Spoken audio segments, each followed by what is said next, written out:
অসম্ভব সুস্বাদু মুচমুচে মোগলাই পরোটা খেতে হলে এই রেসিপি দেখে খুব সহজে বাড়িতে বানিয়ে ফেলুন। খেতে এতটাই দুর্দান্ত হয় যে একবার খেলে বারবার খেতে চাইবেন। হাতে মাত্র 10 মিনিট সময় নিয়ে চটজলদি বানিয়ে ফেলতে পারেন মুচমুচে টেস্টি মোগলাই পরোটা। এইভাবে একবার মোগলাই পরোটা বানিয়ে খেলে দোকান থেকে কিনে খাওয়ার কথা ভুলেই যাবেন। তাহলে দেখে নিন আজকের সহজ রেসিপি। নমস্কার বন্ধুরা, সাথী কিচেনে সবাইকে স্বাগত। প্রথমে এখানে ময়দাটা মেখে নিচ্ছি। ময়দার মধ্যে স্বাদ মতো নুন এবং সাদা তেল ময়ম দিয়ে নিয়ে তারপরে অল্প অল্প জল দিয়ে মিশিয়ে একটা সফট করে ডো বানাতে হবে। তার জন্য প্রথমে মেজারিং কাপের 1 কাপ অর্থাৎ 200 গ্রাম ময়দা নিলাম, আর একটি চা চামচে 4 ভাগের 1 ভাগ লবণ এবং 1 টেবিল চামচ সাদা তেল দিয়ে ভালো করে ময়ম দিয়ে নিয়ে তার মধ্যে অল্প অল্প জল দিয়ে মাখিয়ে একটা সফট করে ডো বানিয়ে নিচ্ছি। ঠিক যতটা ময়দা নিয়েছিলাম তার হাফেরও কম লাগবে জল। এইভাবে জল দিয়ে ময়দাটাকে মাখিয়ে নিই, তারপরে ওপর থেকে একটু সাদা তেল মেখে রেখে দেব প্রায় 2 থেকে 3 মিনিট।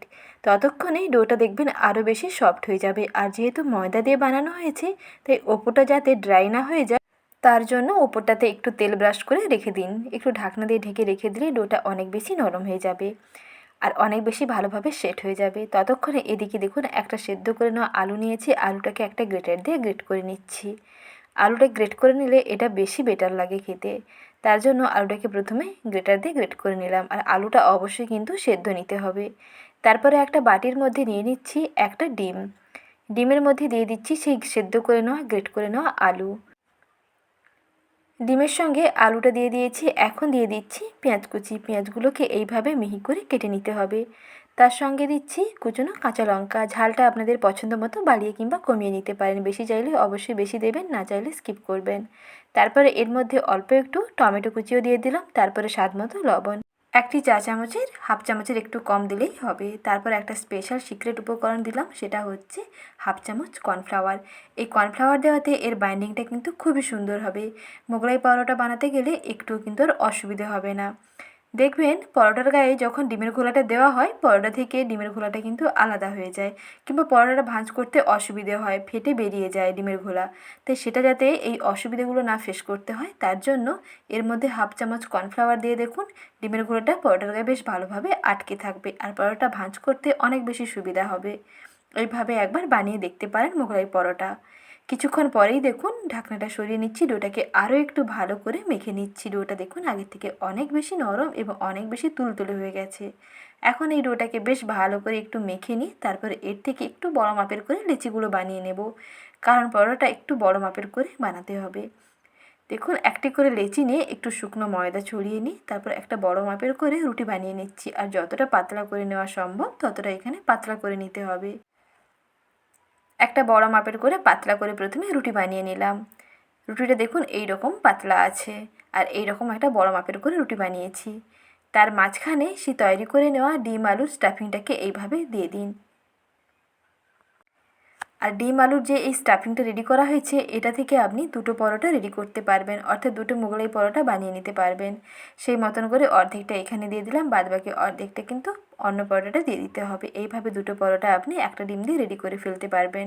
সঙ্গে অবশ্যই একটি মিডিয়াম সাইজের আলু অ্যাড করবেন। তারপর দেখুন এক সাইড থেকে এইভাবে ভাঁজ করুন।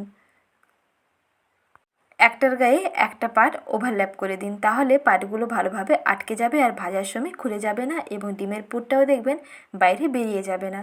যেহেতু কর্নফ্লাওয়ার দেওয়া আছে পরোটার গায়ে কিন্তু ডিমের ঘোলাটা বেশ ভালোভাবে আটকে যাবে আর এটা ভাজার পরে দেখবেন অনেক বেশি ক্রাঞ্চি হবে।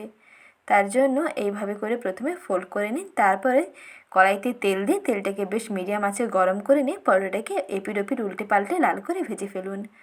তেলে ভাজার সময় দেখবেন এটা অনেক বেশি ফুলকো হয়ে যাবে, আর যেই দিকটাতে প্রথমে পাট করা থাকবে সেই দিকটা প্রথমে তেলের দিকে দিন, তাহলে পাটগুলো বেশ ভালোভাবে ভাজা হয়ে যাবে।